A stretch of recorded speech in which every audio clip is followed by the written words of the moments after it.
In last class, we have completed that we can classify the matters into three different categories, that is solid, liquid and gas. और हमने इनकी properties भी discuss कर दी थी। हमारे पास जितने भी हमारे सराउंडिंग में जितने भी मैटर्स हैं, हम उन मैटर्स को तीन ग्रुप्स में डिवाइड कर सकते हैं, सॉलिड, लिक्विड और गैस में। And in last class we have studied the properties of solid, liquid and gas. Solid के जो पार्टिकल्स होते हैं, they are closely packed and they have very less space between them. कम जगह होने की वजह से सॉलिड के पार्टिकल्स क्लोजली पैक्ड हैं तो इनके बीच में स्पेस बहुत कम है। स्पेस बहुत कम है, इसकी वजह से इनका शेप और वॉल्यूम फिक्स रहता है और इनकी काइनेटिक एनर्जी बहुत कम होती है और इनका फोर्स ऑफ अट्रैक्शन बहुत ज्यादा होता है। और अगर हम लिक्विड्स की बात करें तो लिक्विड्स के बीच में, पार्टिकल्स के बीच में थोड़ा सा स्पेस प्रेजेंट होता है। तो these were the particles of solid। तो सॉलिड के पार्टिकल्स क्लोजली पैक्ड हैं तो इनमें फोर्स ऑफ अट्रैक्शन हाई है और पार्टिकल्स अपनी पोजीशन को चेंज नहीं कर सकते हैं और सिर्फ वो अपनी मेन पोजीशन पर वाइब्रेट करते हैं, अपनी पोजीशन चेंज नहीं कर सकते, इसलिए इनकी काइनेटिक एनर्जी भी बहुत कम है। नेक्स्ट हमारे पास आता है लिक्विड। तो लिक्विड्स के पार्टिकल्स के बीच में स्पेस थोड़ा ज्यादा होता है, इसलिए इनका फोर्स ऑफ अट्रैक्शन कम है in compare to solid. Liquids का फोर्स ऑफ अट्रैक्शन कम है, इनकी काइनेटिक एनर्जी सॉलिड के कंपेयर में थोड़ी ज्यादा होती है और इनका वॉल्यूम फिक्स होता है पर शेप फिक्स नहीं होता है। जैसे लिक्विड, अगर हमारे पास वाटर है तो वाटर को अगर हम बकेट में रखेंगे तो it will take the shape of bucket, अगर हम उसको बॉटल में भरेंगे तो it will take the shape of bottle. तो लिक्विड का कोई फिक्स शेप नहीं होता है, बट क्वांटिटी, अगर हमने 1 लीटर वाटर लिया है तो the quantity remain 1 litre if we place in wood bucket और either we can place it in bottle. And next one is the particles of solids. They have large space between them क्योंकि इनका force of attraction बहुत कम है, particles बहुत दूर दूर फैले हुए हैं, इसलिए इनकी काइनेटिक एनर्जी भी सबसे ज्यादा होती है, फोर्स ऑफ अट्रैक्शन सबसे कम होता है और बहुत ज्यादा इनके बीच में स्पेस प्रेजेंट होता है। तो these were the different particles, different state of matters in our surrounding। तो the different states of matter in our surrounding is solid, liquid and gas। तो गैस, सॉलिड के पार्टिकल्स क्लोजली पैक्ड है, liquid में थोड़ा space ज्यादा है और gases में पार्टिकल्स के बीच में स्पेस सबसे ज्यादा होता है। तो इस बेसिस पर अब now we will discuss the properties of state of matter. वो तो पर्सनली जो आपने बात करी वो तो सारी सॉलिड, लिक्विड और गैस की प्रॉपर्टीज थी। अब हम इनसे रिलेटेड प्रॉपर्टीज को समझेंगे। तो पहला हमारे पास है फिलिंग द कंटेनर। अब हम बात कर रहे हैं कि हमारे पास 3 स्टेट्स ऑफ मैटर है, सॉलिड, लिक्विड और गैस। इनमें से कौन सा ऐसा स्टेट है जो अपने कंटेनर को कंप्लीटली फिल करेगा? सॉलिड, लिक्विड और गैस में से कौन सा ऐसा स्टेट है जो अपने कंटेनर को कंप्लीटली फिल करेगा? तो you can easily tell, solid के पार्टिकल्स तो क्लोजली पैक्ड है, वो अपना शेप चेंज नहीं कर सकते, अपनी पोजीशन चेंज नहीं कर सकते, तो जितनी हम उस कंटेनर में जहां पे उसे रखेंगे ये उतनी जगह को ऑक्यूपाई करेगा। लिक्विड कुछ बहुत अपने इस कंटेनर को कंप्लीटली फिल करेगा, पर गैसेस के पार्टिकल्स के बीच में फोर्स ऑफ अट्रैक्शन बहुत कम है, पार्टिकल्स रैंडमली मूव कर सकते हैं, तो अपने कंटेनर को कंप्लीटली फिल करने की टेंडेंसी सबसे ज्यादा गैस के पास है, देन लिक्विड के पास है और देन सॉलिड के पास है। तो you can easily explain the reason. तो सॉलिड की सबसे ज्यादा टेंडेंसी होती है गैस की, गैस अपने कंटेनर को सबसे पहले भर सकता है, then liquid and then solid.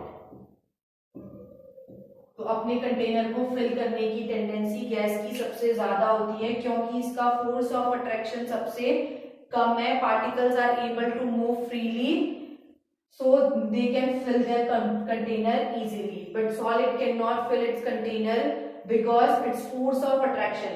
सारी बात हम फोर्स ऑफ अट्रैक्शन से कर रहे हैं। गैस अपने कंटेनर को कंप्लीटली फिल कर रहा है क्योंकि इसका फोर्स ऑफ अट्रैक्शन बहुत कम है और पार्टिकल्स आसानी से मूव कर सकते हैं। बट अगर हम सॉलिड की बात करें तो सॉलिड में पार्टिकल्स क्लोजली पैक्ड है, ये अपनी पोजीशन चेंज नहीं कर सकते, तो ये अपने कंटेनर को कंप्लीटली फिल नहीं करेंगे। Now next property is shape and volume. बता दिया मैंने, कल भी बताया था आपको, नेक्स्ट क्लास में भी शेप ऑफ वॉल्यूम के बारे में। तो सॉलिड का शेप भी और वॉल्यूम भी फिक्स्ड होता है। फिक्स्ड होता क्यों है? क्योंकि फोर्स ऑफ अट्रैक्शन मैक्सिमम है, पार्टिकल्स क्लोजली पैक्ड है, उनके बीच में स्पेस प्रेजेंट नहीं है, that's that's why solid has fixed shape and volume. अगर हम बात करें किसकी, लिक्विड की, तो लिक्विड का वॉल्यूम फिक्स होता है but its shape is not fixed. बता दिया जैसे वाटर है, वाटर अगर हम 1 लीटर वाटर ले रहे हैं, उसको अगर हम बकेट में भरे या फिर बॉटल में भरे, quantity remain same but its shape change according the shape of bucket and bottle. And next one is gas. तो गैस की ना ही वॉल्यूम फिक्स होता है, ना ही शेप फिक्स होते हैं। Now next is compressibility. Here shape में एक सॉलिड में हमारे पास एक एक्सेप्शन है, that is sponge. Sponge actually solid है बट स्पंज अगर हम देखें तो वो अपना शेप चेंज करता है। इसका रीजन है क्योंकि स्पंज में बहुत माइन्यूट से एयर फिल्ड होल्स प्रेजेंट होते हैं, एयर फिलिंग होल्स प्रेजेंट होते हैं, तो उन होल्स में हवा भर जाती है। जब हम स्पंज को प्रेस करते हैं, स्क्यूज करते हैं, तो उन होल से हवा बाहर निकल जाती है, इसकी वजह से स्पंज अपना शेप चेंज करता है। नेक्स्ट इज कंप्रेसिबिलिटी और रिजिडिटी। कंप्रेसिबिलिटी, कंप्रेस करना चीजों को, दबाना, दैट इज कंप्रेसिबिलिटी। तो कंप्रेसिबिलिटी, सिर्फ गैसेस कंप्रेसिबल होते हैं, सॉलिड और लिक्विड कंप्रेसिबल नहीं है। देखना, ध्यान देना, हम बोल रहे हैं कि सॉलिड और लिक्विड्स की कंप्रेसिबिलिटी बिल्कुल 0 होती है, जबकि गैसेस क्या होते हैं, कंप्रेसिबल होते हैं। अब क्यों होते हैं, ध्यान देना, इसके बीच में बिल्कुल भी, सॉलिड की पार्टिकल्स के बीच में बिल्कुल भी फोर्स नहीं है। अगर हम उन्हें प्रेस करेंगे तो ये और नजदीक नहीं आ सकते, तो इसीलिए सॉलिड कंप्रेसिबल नहीं होते हैं। सेम लिक्विड के साथ भी है, लिक्विड के बीच में फोर्स ऑफ अट्रैक्शन है पार्टिकल्स के बीच में, अगर हम उसे कंप्रेस करेंगे तो वो अपने फोर्स ऑफ अट्रैक्शन को लूज नहीं कर सकते हैं, तो ये भी कंप्रेसिबल नहीं है, सॉलिड्स भी कंप्रेसिबल नहीं है। तो सॉलिड और लिक्विड्स कंप्रेसिबल नहीं है क्योंकि इनके बीच में फोर्स ऑफ अट्रैक्शन प्रेजेंट है और पार्टिकल्स अपना फोर्स ऑफ अट्रैक्शन तोड़ नहीं सकते हैं। पर अगर हम किसकी बात करें, गैसेस की, तो गैसेस के पार्टिकल्स के बीच में बहुत ज्यादा स्पेस होता है। अगर हम उसे कंप्रेस करेंगे तो कंप्रेस करने की हमारे पास कंडीशन है, हमें टेम्परेचर को डिक्रीज करना है, टेम्परेचर को डिक्रीज करेंगे और प्रेशर को इंक्रीज करेंगे।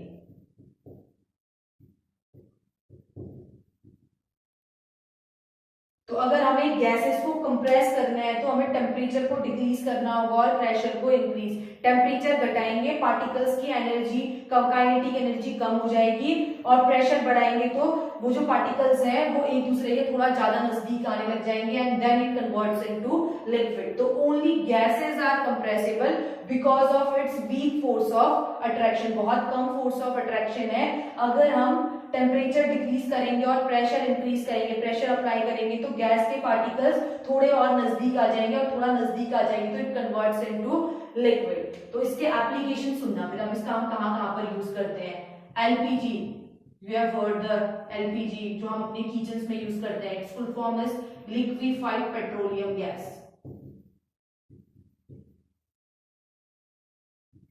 This is the example of compressible gas. तो एलपीजी एग्जांपल है, एलपीजी का फुल फॉर्म है लिक्विफाइड पेट्रोलियम गैस, और ये कंप्रेसिबिलिटी का एप्लीकेशन है। हम इसमें क्या करते हैं, लिक्विफाइड पेट्रोलियम, जो एलपीजी नेचुरल गैस हमें मिलती है जब हम पेट्रोलियम का एक्सट्रैक्शन करते हैं सी से, तो जब हमें उसमें जो गैस मिलती है नेचुरल गैस, उस नेचुरल गैस को कंप्रेस करके सिलेंडर्स में भर दिया जाता है एंड लिक्विड फॉर्म में भर देते हैं, तो इसलिए इसको बोलते हैं LPG, that is liquefied petroleum gas. This is the application of compressibility. Similarly, CNG, compressed natural gas, जिसका आजकल हम fuel as a fuel vehicles में यूज करते हैं। तो this was also the application of compressibility. Only gases are compressible, solid and liquids can not be compressed. And one more example is helium. Compressed helium gas is filled in air balloons. Compressed helium gas is filled in air balloons. तो जो air balloons होते हैं उनमें compressed helium gas को fill किया जाता है। तो these were three were the application of compressibility. First LPG, second one is CNG, and next is compressed helium gas. तो only gases are compressible under low temperature and high pressure gases can be converted into liquid and this is known as compressibility. Now next term is rigidity. तो rigid जो अपने shape को deform, अपने shape के change को deform करेंगे, यानी किसी भी डिफॉर्मेशन को रेजिस्ट करेंगे, that is rigidity. It means जो अपना शेप या वॉल्यूम चेंज नहीं करेगा, उसका अपोज करेगा, उसको बोलेंगे रिजिड. तो रिजिड होते हैं हमारे पास सॉलिड, क्योंकि अगर हम सॉलिड में फोर्स अप्लाई करेंगे तो ये अपना शेप ना चेंज नहीं करेंगे, ना ही अपना वॉल्यूम चेंज करेंगे, that's why solids are rigid. तो अगर हम रिजिड की बात करेंगे तो रिजिड में जनरली हमारे पास सॉलिड्स आएंगे और कंप्रेसिबिलिटी की बात करेंगे तो कंप्रेसिबल होती है हमारे पास